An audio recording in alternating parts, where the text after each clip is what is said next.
കായൽ സൗന്ദര്യത്തിന്റെയും ദേശാടന പക്ഷികളുടെയും കേന്ദ്രമായ കുമരകം വിനോദസഞ്ചാരികളുടെ പ്രധാന സ്ഥലമാണ്. ടൂറിസത്തിന് പേരുകെട്ട കുമരകത്തിന് ഇപ്പോൾ അത്ര നല്ല സമയമല്ല.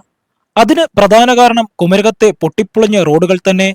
നിരവധി വിനോദസഞ്ചാരികൾ വന്നുകൊണ്ടിരുന്ന കുമരകത്തേക്ക് ആളുകൾ കുറയുന്നതിനും ഇത് പ്രധാന കാരണമാണ്. കുമരകത്തെ ഇടറോഡുകളെല്ലാം പൊട്ടിപ്പൊളിഞ്ഞ് നാശത്തിന്റെ വക്കിലാണ്. ഏത് സമയത്ത് വേണേലും അപകടങ്ങൾ വിളിച്ചു വരുത്താൻ തക്കമണമുള്ള പൊളിഞ്ഞ പാലങ്ങളും അപകടകരമായ റോഡുകളുമാണ് കുമരകത്തിന് നാശം വിതയ്ക്കുന്നത്. ഇതിന് പരിഹാരം കണ്ടെത്താൻ അധികാരികൾ കണ്ണു തുറക്കുന്നില്ല എന്നതും മറ്റൊരു വസ്തുതയാണ്. മണിക്കൂറുകളോളമുള്ള ഗതാഗതക്കുരുക്കുകളും വലിയ പ്രശ്നങ്ങളാണ് സൃഷ്ടിക്കുന്നത്. റോഡിനോട് ചേർന്നുള്ള നടപ്പാതകളിൽ കാടുകയറിയും കൈവേലികളില്ലാത്ത പാലങ്ങളുമാണ് ഇവിടെ ഇപ്പോൾ ഉള്ളത്. തൽസ്ഥിതി തുടർന്നാൽ ഇനി വരും വർഷങ്ങളിൽ കുമരകത്തെ വിനോദസഞ്ചാര മേഖല വലിയ തകർച്ചയെ നേരിടേണ്ടതായിട്ട് വരും.